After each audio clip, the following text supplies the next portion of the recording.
We are in an electoral year, and while Democrats already agree that President Obama will run for a second term, Republicans just began the process of choosing their presidential candidate.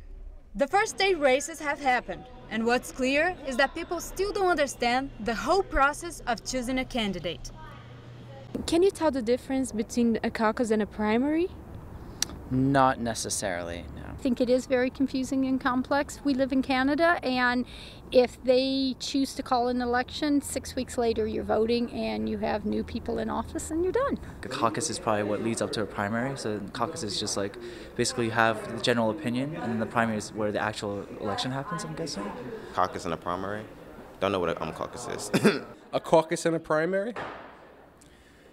Well, I believe a primary is the actual election, and a caucus is a bunch of people going crazy, right? Talking, yelling at each other, right? Well, not quite. We went to Robert Shapiro, a professor of political science at Columbia University, for an explanation.